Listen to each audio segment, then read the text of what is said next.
He became the red monster? Yes. Flynn is the red socket creature. Something you always notice is that the difference between the white one and the red one is the red one always has spines on its back. Mm-hmm. Yeah, no, that's been around since that was something that you could pick up a little bit. The red one was always Flynn. Oh my god. The other thing I want to point out is that whatever's going on here, that multiverse theory I brought up, is pretty much canon at this point. Because, flat out, think about when they were trying to escape Echo. When they found dead, what's his name? Duke and Chase's car. That's from Leo's route. They hopped into another reality for a bit. Huh. This is also the other thing, is that whatever is going on with the red socket creature, it's time traveling and dimension hopping. Yeah, it's... Well, and Flynn knows shit. Well, that's I that's a also thing. wanted to bring up, there was something that was stated in this, which is when Sam takes over, he leads or something like that, or when he's strong, he leads. Did it mention? He drives. Drives. It says he drives, and it's when the suffering is at its highest. Yeah. Remember that thing I was talking to you about what this Sam is, or my theory on what it is? Yeah, I had to agree with you on that. I think that also adds to that. Mm-hmm. So yeah, now this also brings up the question, because we have the red socket creature here. This is one of the things that Harry and I have been now trying to figure out, is what the fuck is the white socket creature then? Could it be Jenna? Oh, what? Could it be Jenna? No. It's the first. It's the first thing that popped in my head. Don't. Yeah, no, It's that's not okay. my theory, but maybe. I mean, yeah, I wouldn't go with that theory either. But yeah, there's nothing against you, Sam, on that. It's more knowing what I know from the last route that's left, which is Jenna's route. There's not much evidence towards that. It's So just we've seen this honestly, red socket we don't creature know who before. it is for the white socket creature. Here's what's weird. We've seen this red socket creature before Mm-hmm. when Flynn is alive. Yes. It's like You need to understand. He talked to the hysteria, right? Go to the menu or Stay a while. This is the only route where you get the choice to see the end credit scene or not. The epilogue, but yeah. Yeah. yeah, stay a while.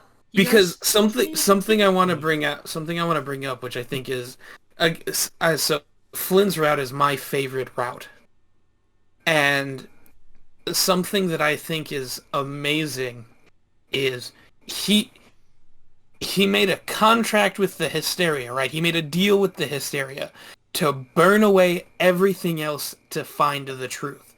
You know, his obsession to find out what really happened to Sydney. He threw everything else away. And the hysteria showed him the truth. It showed him every evil and vile thing that everybody has that has hidden or lied about. All of it. And when he's in Jenna's... I don't remember, but because I know that Jenna talks about seeing it in her closet, but I don't remember if she talks about what happened before she's seen it in her closet. Does that happen in Flynn's route? I think she does a little bit. The thing is, she said it would appear whenever her parents were fighting or things were really rough at home. Exactly, right?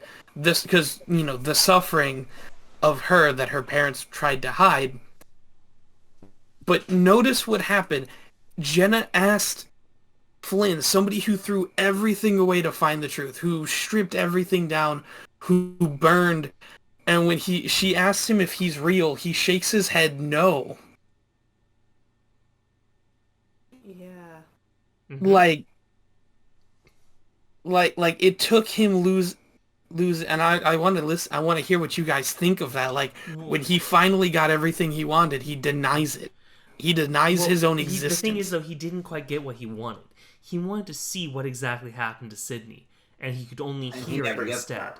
because he Yeah. Well, loses yeah. his eyes right then and there at that But last I'm moment. I'm going to quote Princess and the Frog from the Friends on the Other Side. You got what you wanted, and what you want is what you get. True. Now, I want to point out one more thing before we get into the epilogue, and that is, remember how he just blinks and suddenly Carl and Daxton are gone, but their butt prints are still in the sand? Yeah. They weren't gone. He just couldn't see them anymore. Yeah. Good Something I wanted to point out, because I realized this, right? So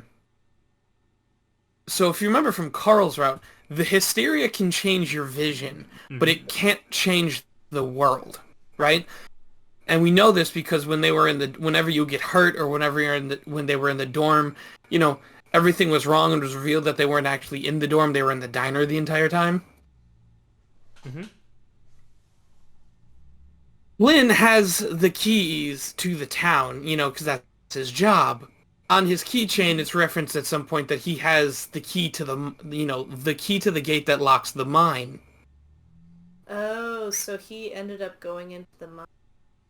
Yeah, but he Yes. said he goes, that's confusing. Why does my key work on this random gate? Mm-hmm. He You even know? says that, like, it's so strange that there's this rebar fence, and it looks like they painted this lock and everything recently. And you remember when he and Chase go up there, they said, we installed that lock recently. Mm-hmm. Yeah. Not just that. He sees Carl and And Dax. Yeah, in they the appear a mine, couple which is times. weird. But that's something I didn't realize was that the mine was... Oh, never mind. I can't talk about that yet. Yeah, there's still one more route we have to get through before we can go into every single spoiler and discuss everything. So- No. It's talked about in the epilogue, so I don't want to talk about it So, yet. in every route that we see the red monster, that's Flynn. Yes, that is Flynn. Oh, It's the Flynn from this route. Right, and like you said, there's multiverses, so it makes sense that he's able to hop Mm-hmm. through it because we went to, like you said, we went to the one where Sydney was still alive. No. There was no No. one where Sydney's alive. Sydney was... Or is that just Something you need to hysteria? understand, right? Is that Sydney kept... During that entire thing, Sydney kept... Details about Sydney kept changing as Flynn started to rationalize it, right? Like, he couldn't imagine a Sid that wasn't abused and broken, or wouldn't be like screwed up because of the abuse he went through with his parents. So his mind immediately went to like, oh yeah, he'd probably be on drugs. And then immediately after that, there's a detail like, well, there's needle arms near his, or needle prints near his shoulder, or Yeah, it was hysteria making Sydney, but that was weird too. I mean, that's the thing though. Like, as Harry's pointing out, he's like, wait, you're able to live off of your career as a wrestler? That doesn't make sense. And then, bam, what do you know? Oh, congratulations. Sydney's actually not able to live off a career as a wrestler. He's even having to do steroids. Remember how I pointed out that Flynn's a pessimist? I know that he's more of a realist and everything, but he is very much on the pessimistic side of realism. Yeah. He couldn't even think that Sydney would have a shot at not getting fucked up in one way or the other. Anything that was bad for how Sydney would have turned out as an adult, Flynn threw that in there in his own thoughts about how Sydney would have been. Yeah. And when it didn't match, he questioned it. And then it changed. Because the hysteria, he wanted to see Sydney, and the hysteria is trying to show them that. Mm-hmm. It almost seems to me like the hysteria wanted to do something for whatever reason. DJ, you're not coming through. What? It almost seemed like the hysteria wanted Wanted what? like, yeah. Like, and he like leaned in on it. DJ, you Wanted did not what? come through What? again.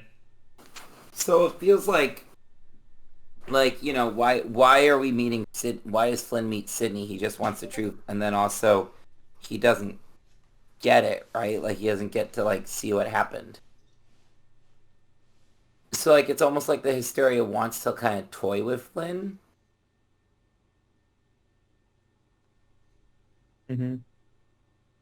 Like it's like, and that's what slowly turns Flynn into a monster. It almost seems like Flynn is doing horrific things when he is the red monster and desperately trying not to.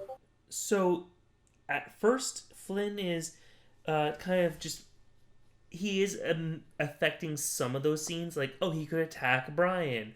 Or he attacked Genevieve after she killed his aunt. Or, oh, he's there and can engage with this. And, like, Carl's great-great-great-grandfather sees him.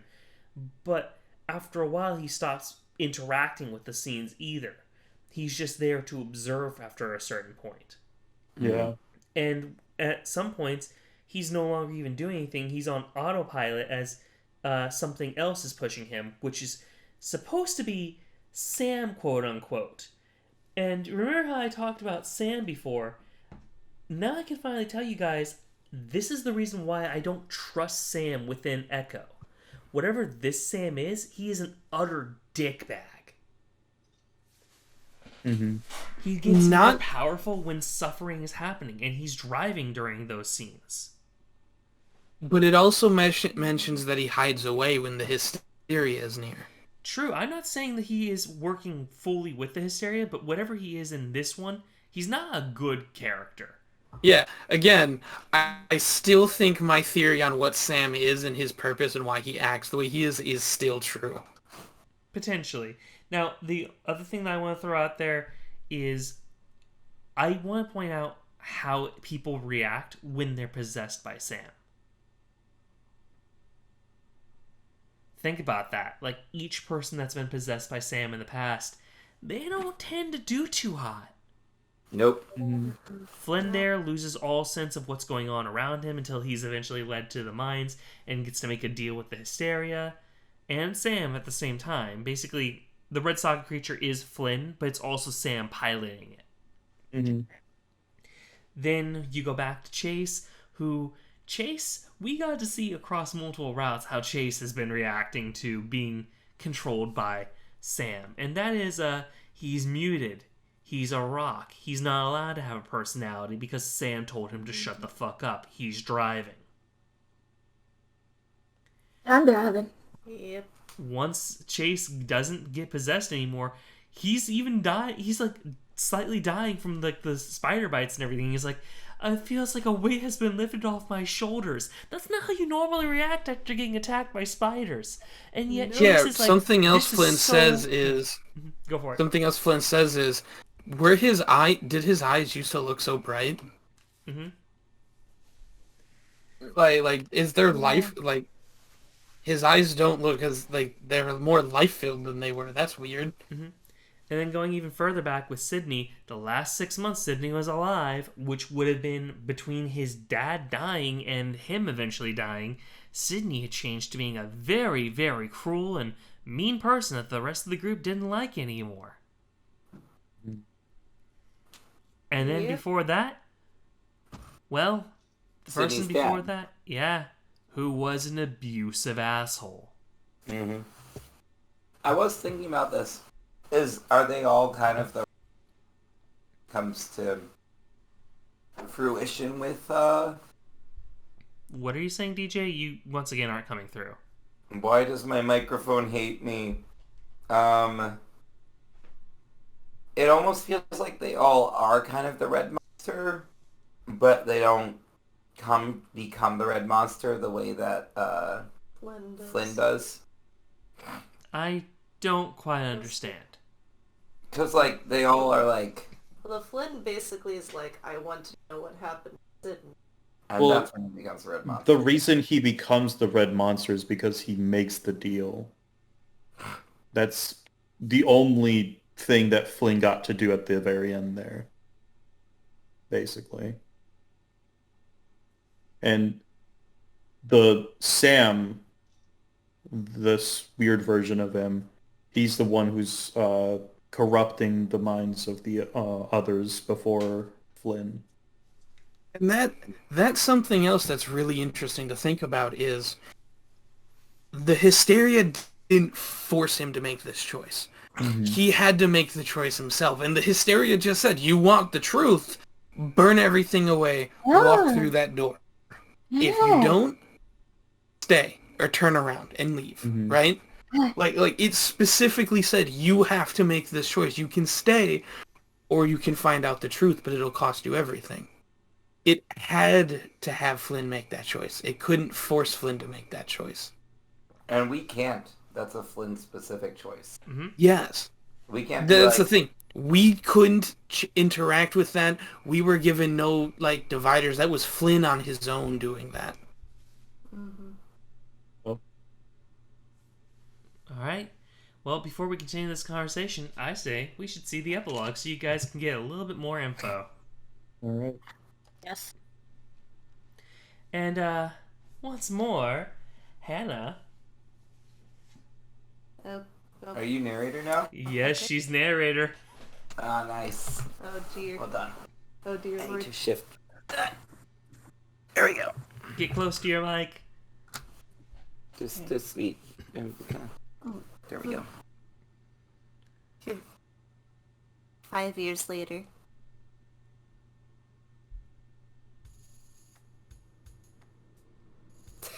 Dev. Oh no, not again.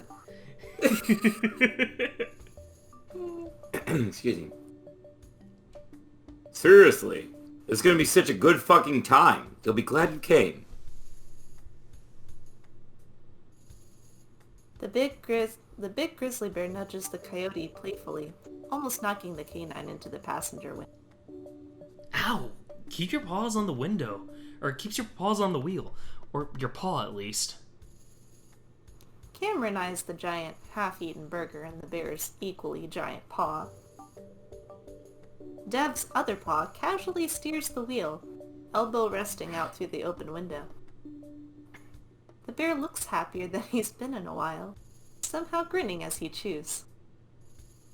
The coyote sighs and stares out his own window, watching the desert landscape fly by. It was nothing like this in his hometown, and he found himself wishing he was back amongst the pine forest. Something he'd been wishing since he moved to Pueblo for school. Technically, this was his natural habitat, but he found the whole place depressing somehow.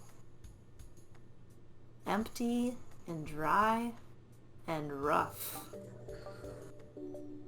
What you pouting for? I'm not pouting. No poop. Yeah, you are. Cameron sighs, deciding to change the subject. So why couldn't Larry go again? I don't know. Said something about his car breaking down. I think he just flaked though.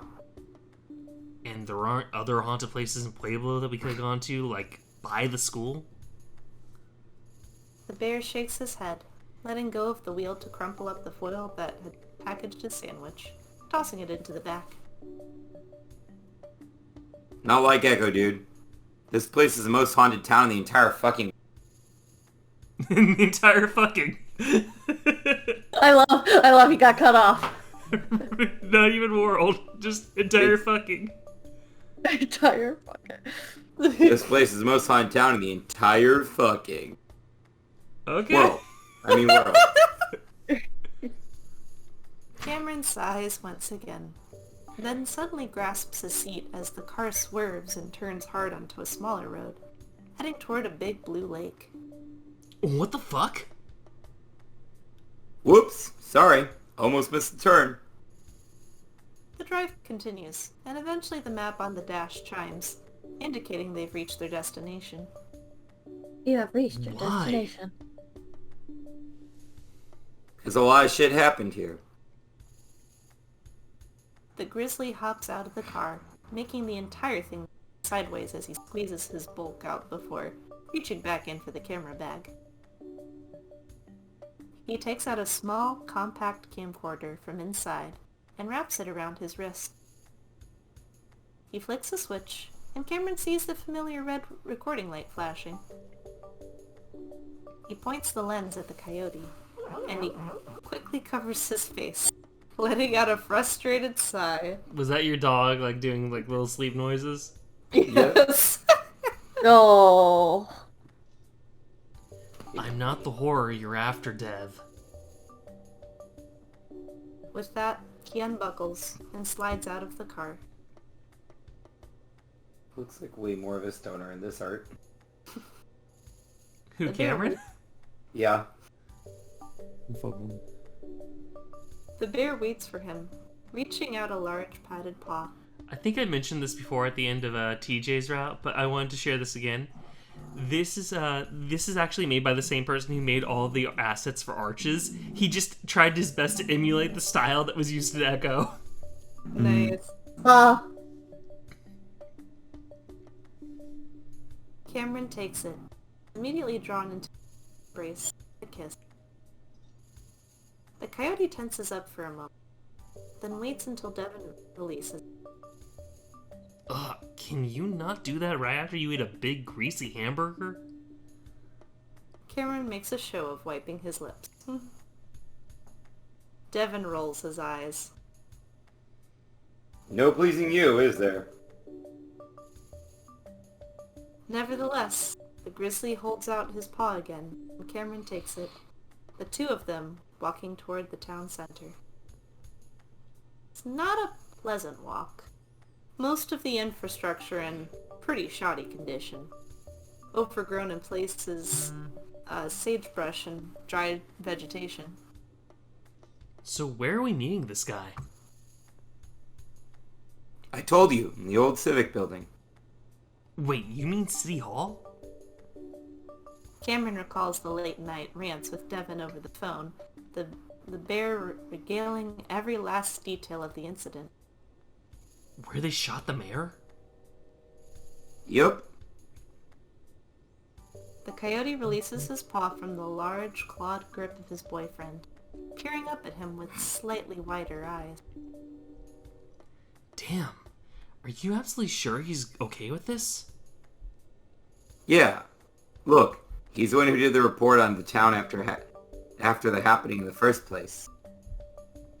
Huh. Devin tries to put on a reassuring smile. I know who we're gonna meet.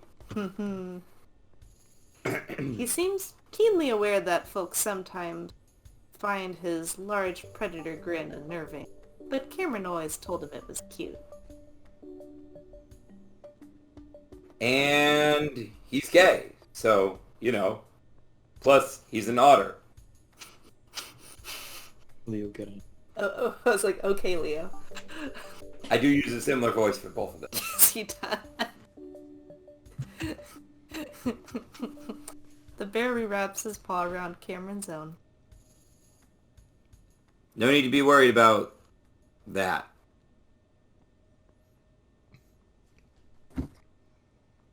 Eventually, the two reach the old town center. Sure enough, there's a man standing in the gravel parking lot, paws in his pockets. He doesn't appear to notice the two at first, and Devin takes the opportunity to film him from afar. The sun's behind him, so it casts his front in shadowed silhouette, giving him an eerie visage that he might be able to use in the video. The civic building's roof is fully collapsed, a faded gray tarp over the top of the walls, all that's protecting the interior. Like most of the structures they passed on the way in, a laminated notice of condemnation stamped with the county seal is posted to the front door. After about 15 seconds or so, it's fairly clear the older guy is aware of the two college kids' presence as he cants his head in their direction. They quickly shuffle up, wearing sheepish smiles and already sweat-stained clothing. Chase? No, fuck! I didn't... Yo. Hi. Who is that? The bearded otter seems to be looking at their held paws, which they quickly unclasp and shake his own in turn. He offers them a sort of melancholy smile.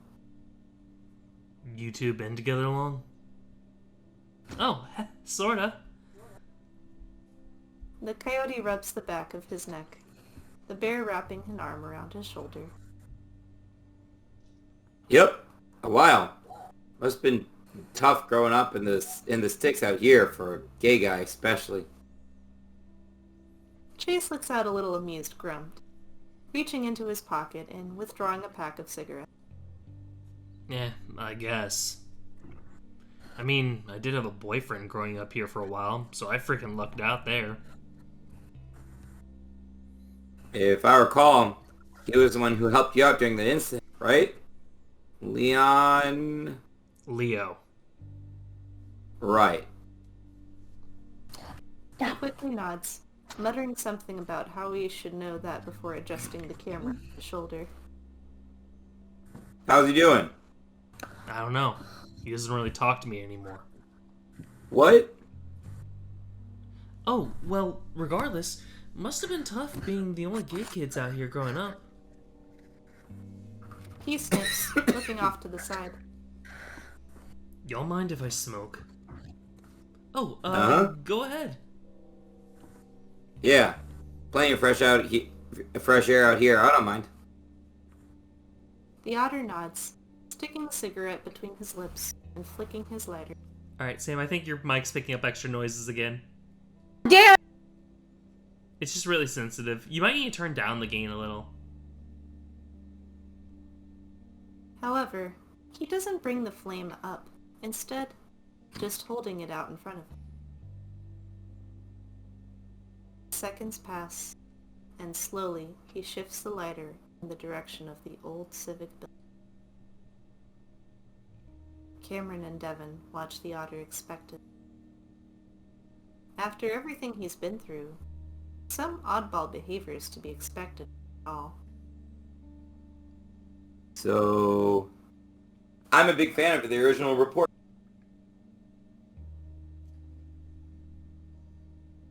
Hell, I did my own little video on what happened when I was starting my first channel.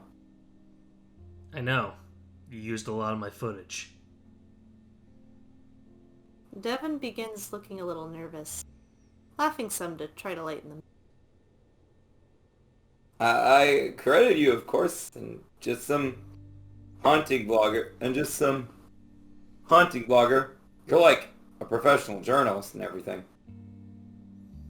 Chase finally lights a cigarette. Was Huh? a professional journalist. I got pushed out of my reporting gig with KGUA like 2 years ago now. No one liked my stuff anymore, no matter what I did. It wasn't ever as good as that piece I finished in college. Devon blinks. I'm sorry to hear that. He pauses, thinking to himself for a moment. You know, those news media companies are all fast as shit factories anyway. Tev. With all that big billionaire funding, they'd be going the way of the dinosaurs, relegated to sports and weather for senior citizens. Chase stares blankly up at the much taller bear, unsure of how to respond. Devon clears his throat. And, your social media profile said you were still, I haven't updated that in a while. Chase takes a long drag from his cigarette, stopping at the first speed bump. He seems to become increasingly aware of the stares from the two college kids in front of him. Sorry, it's been a difficult few years for me. The statement from the otter makes looking at him now. He's awfully haggard for someone in mid to late 20s. His facial scruff untrimmed, and the dye job looking less stone. Cameron can't help but think he'd be kind of cute if he'd cleaned himself up a bit. Or perhaps he just had a thing for sad eyes? Said sad eyes were fixated upon the civic. Chase's lips thinning tightly around his cigarette, squeezing ash from the tip. Just so you know, Hannah DJ, your mic, we need to like figure something out for it again, because yeah, it's cutting out on Hannah too now.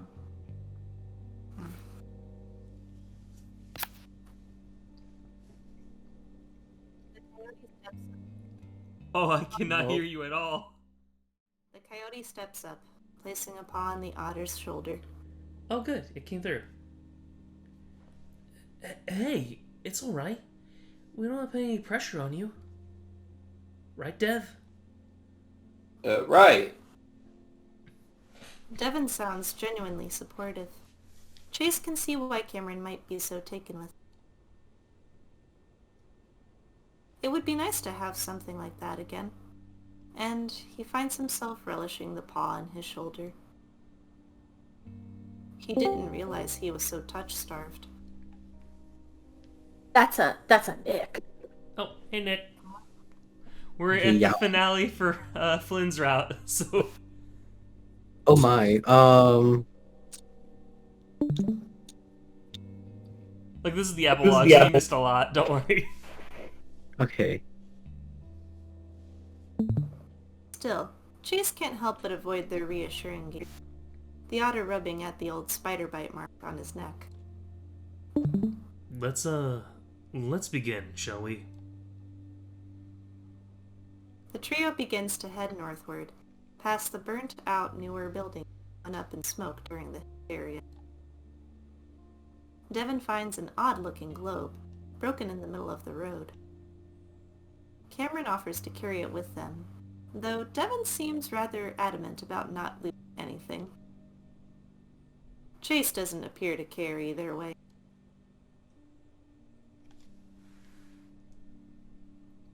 Eventually, they arrive on the outskirts of the nearby mine, warning signs posted damn near everywhere.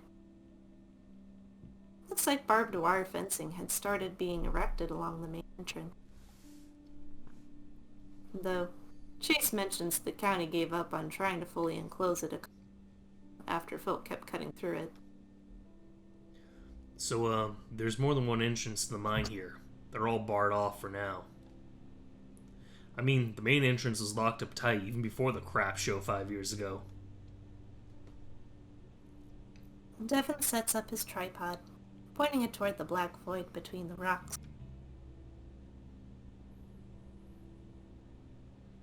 This is where they found the bodies? Chase shakes his head. That was off the side entrance in the A level. This is the main entrance. It goes all the way from A to F level.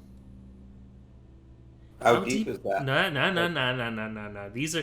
I get to speak because I have 2/3 of this conversation, DJ. How deep is that? It depends. The deepest shaft goes down 1,900 feet. Jeez. Chase holds up his hand, gesturing behind him. It's been like half a century since the mine's been active, so rotting supports and like most certainly have caved in most of it. Devin nods, a tight frown crossing the bear's broad muzzle. It's clear he's got something on mind. What about, that one guy? The mayor's nephew? I've read the reports and all, but what's your take on what happened? Chase hesitates for a moment, not having expected the question. Or, at least, hoping it wouldn't come up at all. The otter steps back, bringing his fingertips up to the bars of the... He touches them and the cave wall that they're embedded in. He draws back and shows the two his blackened fingertips. The cave is scorched. Well, the theory is there were flammable gases that were ignited in the lowest levels. It created the sustained burn that started billowing smoke up in the air for a couple weeks after the whole happening. Yeah, I knew that, but why do you walk inside it while it was like that? You were one of the last people to see him, after all. And those other two. They said they couldn't stop him after you left. Chase looks, staring off into space. He says nothing, and soon, Devon and Cameron are exchanging nervous glances. Next thing they know, the otter's walking off with... Hannah, you're not coming through for when you end sentences again. Next thing they know, the otter is walking off without another word. Wait, hold on. He swears under his breath. Cameron looking on with crossed arms as Chase heads towards his car.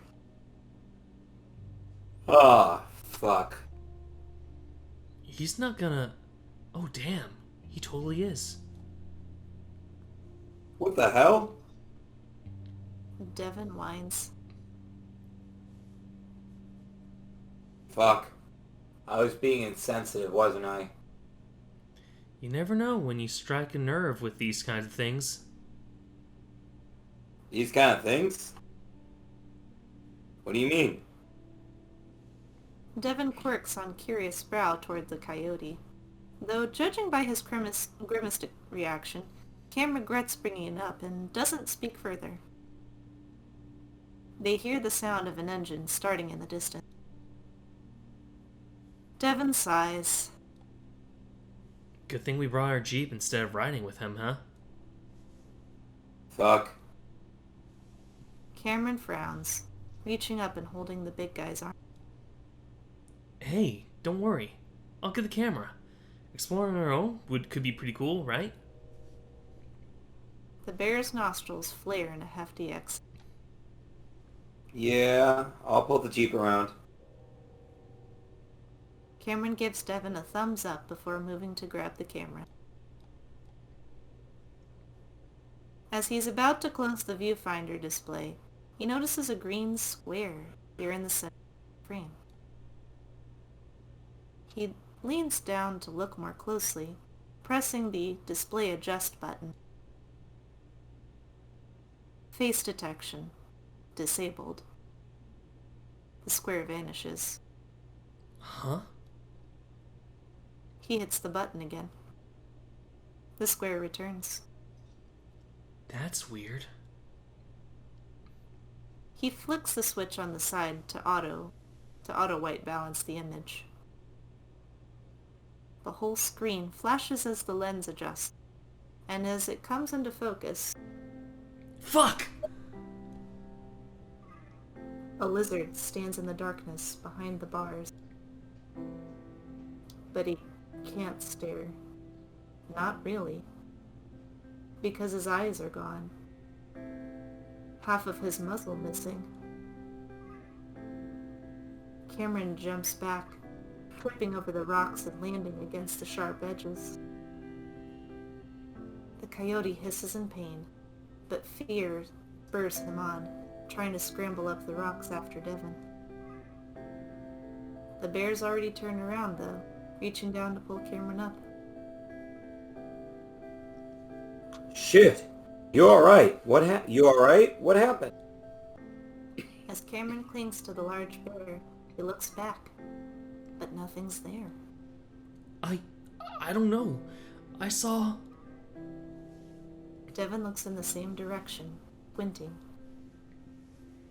Cameron stares a while longer, then turns back and shakes his head against Dev's chest. When Cameron looks up at the bear, he's grinning though. Holy shit. Did you see a ghost? The coyote scowls. What? No, I just thought I saw something. It was probably the camera glitching out. The bear gives him a knowing smile. What? You're gonna be a believer by the end of all this. I know it. The grizzly hugs him tightly as Cameron frowns, still looking back at the cavern's entrance.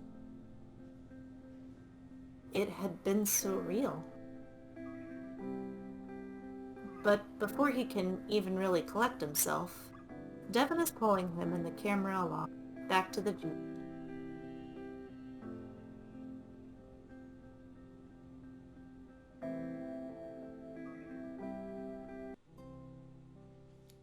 So I do want to point out something there. Okay. Is that it is very much possible that Chase did in fact see Flynn. I know that that's what you think, but like the thing is, Cameron didn't see him until like the camera pointed it out. Yes, however, Chase went all the way up to it to touch the bars. So to be fair, the way that it imprinted in my mind was so much cooler than how it happened in this scene.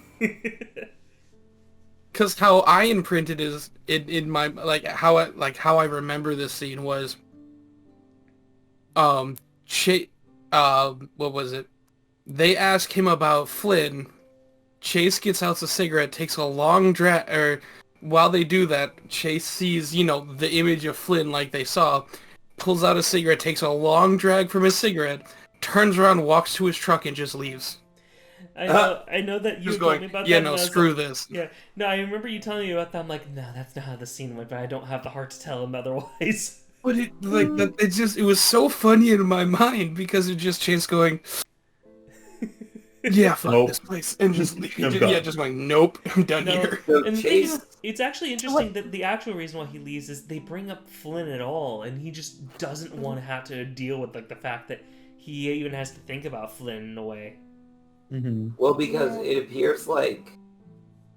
So when we saw this through Flynn's perspective, pretty much from the beach on, he has no control, right? Mm-hmm. And he's in another world. It seems like from his friend's perspective, he was like completely normal, and then jumped in the cave and burnt the shit out of himself. Yeah, and Carl and Daxton tried to stop him. After Chase, Leo, Jenna, and TJ walked away, Flynn just seemed to break and just walked straight to the mines to go and march to his death. For at least that's how Carl and Daxton describe it.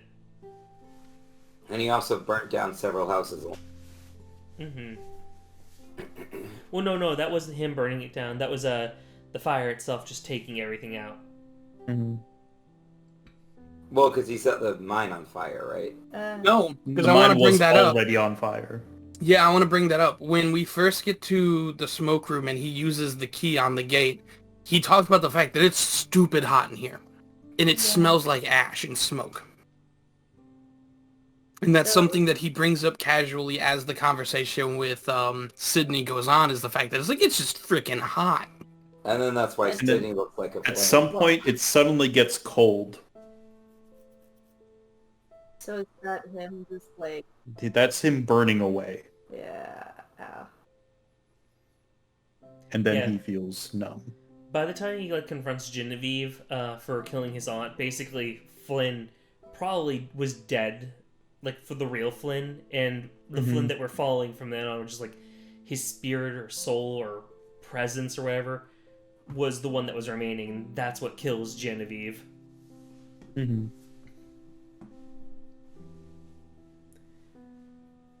But yeah, honestly, I'm pretty certain that we have probably a whole bunch more to discuss, so I'm willing to bet a lot of you are running low on energy, considering it is now 10:40.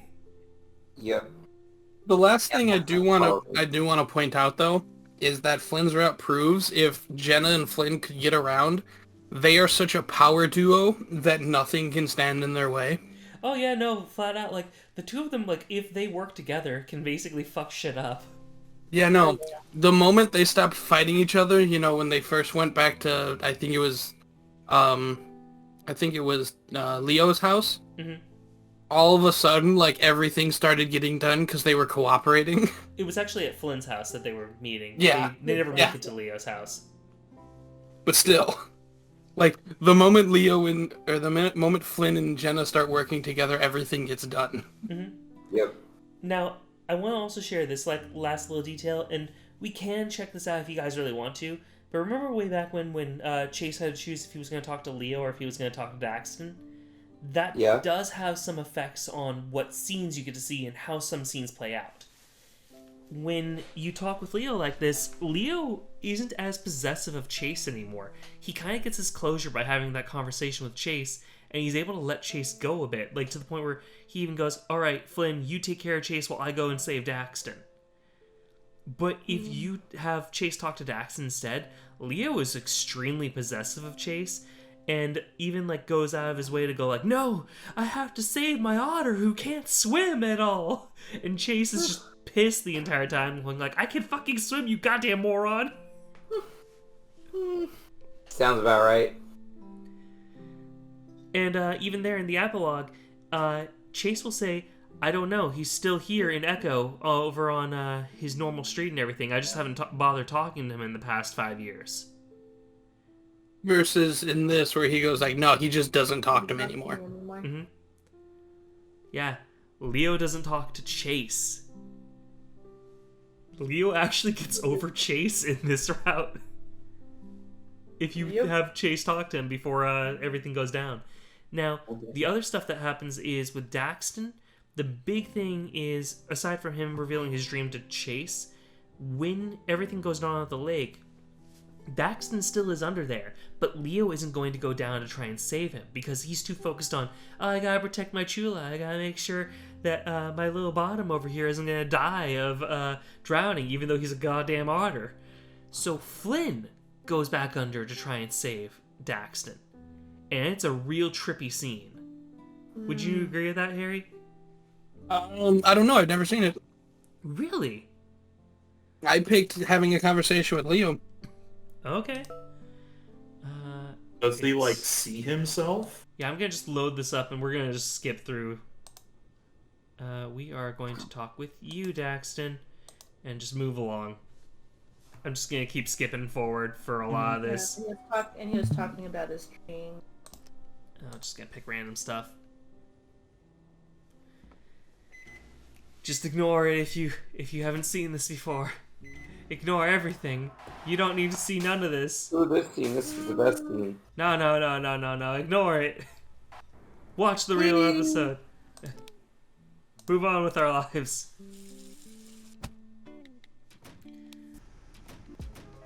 But yeah, when we get to the lake, it's actually a pretty interesting difference in how the scene plays out. We're gonna head to the mailroom just to get this over with. Alright. I'll stand beside TJ this time. Whoa. Don't stand beside me. Oh No. gosh, do I condemn Flynn or do I condemn Flynn? Condemn Flynn! Okay. Oh, damn it. It's not one that you chose. Damn it. I hate when they all are unique like that. They're not allowed to be unique. Like, Chase, you screw This up. is funny. Man, I wish I had condemned Flynn. Yeah, you should have condemned Flynn instead. I really wish I could condemn Flynn. Really random talk. Oh, it is here! It is here! Jeez. Okay, What the what? I knew I don't it. remember that. This is the thing I was talking about. I don't like it! It's the... Oh my gosh. Flynn, were What the you? fuck?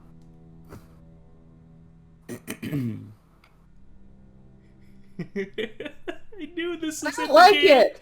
I knew it, and I was like, why is this not here? Is it in Jenna's route? And you fucking almost gaslit me, Harry, but finally I proved where it is. So, what is it because you talked to Daxton, or you chose the right condemned Flynn? It's because I talked to Daxton. We picked all the Okay. different condemned Flynns in the other one. So I was like trying to find it. I was like, why is that not showing up? I remember that Wait, showing up. so is that... We Just don't like, hey, quite Uh-huh. know what that is. what the yet. fuck? Well, it explains why I never seen that. Yeah, I was like, and like I said, I've actually tried to play through every single variation as much as I could. It involved me using the skip button a lot. My God, why am I That still was the not allowed to skip? trippiest fucking shit. Oh no, there's something trippier that's gonna happen. in I Jen's know, route. but like, just right now, I don't... Oh, hey, I know, hey, it's can we okay. stop? just fucking It's okay. why? It's gonna be okay. Different. It's not- Okay, I can skip forward now. On a There you different go. note, I Ah. bought a pressure Ah. fire starter. Ooh, neat. Cool. Sick.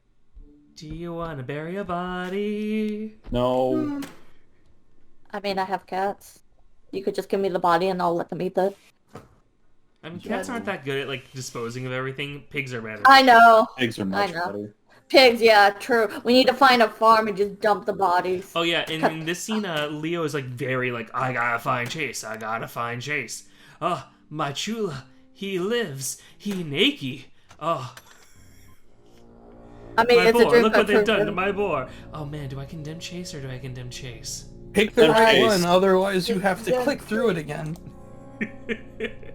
I picked the right one. Do I do Do nothing? nothing. Or do I Pick do the nothing? right one. I do nothing. Very good. Alright, we're gonna just trust Daxton again. Alright. Come on. Alright, they're driving down the road, driving a truck. Driving a big old truck. Really hoping that we don't run out of luck. Okay, here we go. Okay, there we go. Here it is. Whoa! Oh yeah, those eyes were Alright. there in the last time. So here we Oh, go. I wasn't paying attention. But that happened in the fire. This happens in the lake. So remember how, like, when Flynn is the red socket monster, he sees Daxton kind of just staring at him. That's him going into the lake, and that's what Daxton saw down there. When he said, I saw you, he actually saw Oh. Flynn, but as the red socket creature. Oh. Yeah, I was gathering that. Leo, here we go. No, we need to get you to shore. I noticed Leo's paw. Okay. Flynn. God, Fuck fuck it. it. Trial trying to sink. And yeah, he can't even ask Jenna and TJ to help. He's just like, fuck it. Fuck it. I'll be fine. Jesus, good luck, man. Jesus, good luck, man. Fuck, God. Take a deep breath, rolling shoulders forward, diving forward. Okay, using natural Kick hard. buoyancy, kick hard. How dark it is. Dark. Okay, What am I howling doing? pressure builds up. Diver shit. Tall, so this should be easy. Grab onto the van. Van. It wasn't that far down, was it? Except I don't see the van. Here we go. Here's your scene, Seb. Blue. What I do see are the blue eyes. Blue of Daxton eyes staring at me through the murk. Can't even see the rest of him. Wave hoping the fluorescent orange markings on my body are enough to get his attention. My lungs are starting to burn. I have an increasing urge to just open my mouth and breathe in the water. No response. It's the eyes. Zoom closer and they seem to get larger, bigger. Finally, I see the outline of Daxton, floating there, not doing anything. I reach out to him and a flurry of bubbles escapes from his maw. Screaming, veins bulging along the side of his neck, the salamander swats at me, slick skin sliding out of my grasp every time I try to grab him. Can't bear it anymore. I have to come up for air. I manage to snag one of my claws on his stupid planet shirt, tug hard. Thrash is kicking and screaming into the void. Feels like I'm pulling him into it. Is that what he sees? Can he see anything at all? I'm starting to feel faint. Pounding of my heart in my chest, deafening as already muffled cries of Daxton. This is all so familiar. Clenching my eyes shut, scoop at the water like I'm climbing a mountain, legs kicking like crazy. Don't pass out. Don't you fucking pass out. And then, yeah, they get up. Where in the shit that that voice came from? And then Daxton just fucking books it. Yep. I think he's got the right idea. Come on! What is he... what was Daxton's reason in this route for being down there? It's the same. Here we go. Daxton stops. How doing down there?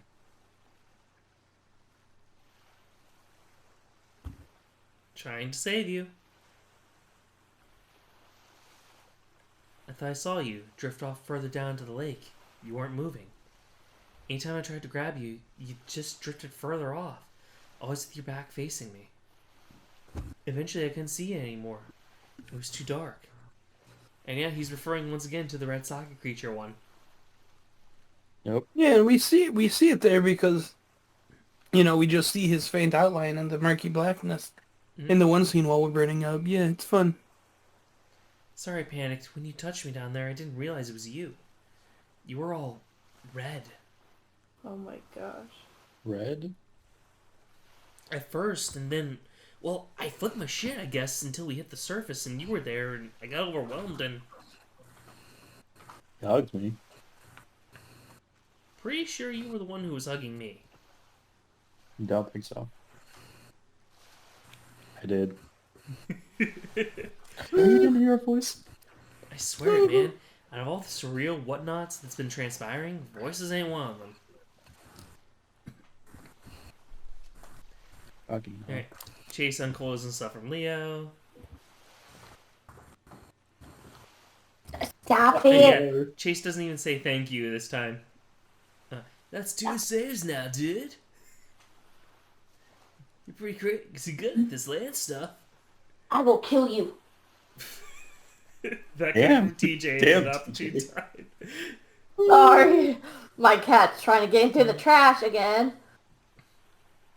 This time it's Wub. Alright, I think that's it for this scene. So, yeah. Now, pretty much, it's the same throughout the rest of this, with the exception being the epilogue. You know what? I'll break the lock this time, so you guys can see that. Without thinking, I grab the key lock and wrench it backwards. I hear the old metal moan as the rusted fastening bonds begin to crack like snap pretzels. I take a deep breath and heave back again, hard this time, my tail slapping the dirt out of primal instinct. Thing, fuck off. I bite my lip, feeling the metal actually bend in my hands, bracing myself for the hard snap as the final soldered point breaks. The lock falls between my feet. I stare at the lock, feeling some fleeting sensation of accomplishment. And the reason why I wanted to bring that up is, remember, whenever somebody's like possessed, they sometimes get super strength for some reason. Mm-hmm. Being able to snap a lock like that with your bare hands, that's not something Flynn can normally do. Anyway. Good. Fun times with otters. Fun times with otters. Okay, we're moving on. Oh man, do I You stop got what her? you wanted. What you wanted, what you get. I mean, do I stop her or do I stop her? I think you stop her. Okay. Alright. You guys want to attack Salem or you want to put the Finnick out of his misery? Because we've already seen Brian. Salem! Or we can attack Brian again if you guys Can you, really want can you Brian. rewind? Did I miss it? Because I swear in this scene, Keith says, treat me gently. He's feigning love for the bear, asking for him to hold him tender-like instead of whatever else he has planned. Huh. Because remember, this Finnick, it could be somebody that is named later on. It's probably not. I think it is. I don't think so. Well, I would like to know why. The thing is, there's multiple victims of Brian, and the thing is, with that one, the one that you're thinking of, they were dating at the time. And this is when, this is also before Brian would look like this. This is before Brian's life started going to shit. They were even, you know what, I'm gonna send you a message about it, Harry, so that way, because I don't want to spoil who we're talking about. I think I remember you telling... Wobble, weird. You wibble, you wobble, you wibble wobble, weird. Push. Anyway, so attack Salem or put the Fennec out of his misery. Salem! Salem, attack Salem. Okay. Yeah. My boar. Look what they've done to my boar. Scarred body lunges. Suddenly Salem's eyes no longer glint. Full circle. Full circle. Brian's there real. And he's in awe. Don't see what happens to the Fennec. Okay. And we move on with our lives. And then I just gotta wait through the credits again. Also, if you notice, all like the images that they use for this one are of like background scenes that you would have seen in Arches instead. For the credits here, which is neat.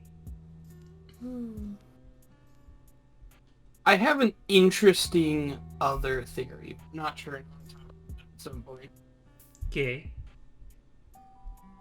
But I was thinking, what if Flynn's route is the outro to Arches? Or You not mean the like outro, the but one that would lead to Arches? The Yeah. problem is it can't be. Literally none of them can be because the characters in Arches are 25 years old and 3 years out of college. Here in this route for the epilogue that they showed, they deliberately stated that they are college students that are still attending Pueblo. When currently they are 3 years past college, Cameron's working as a phone receptionist, and Devin's working as an engineer, and they are moving to Bonneville from Fort Allen. Yeah. I have played Arches enough times that I have remembered their made-up towns. Amazing.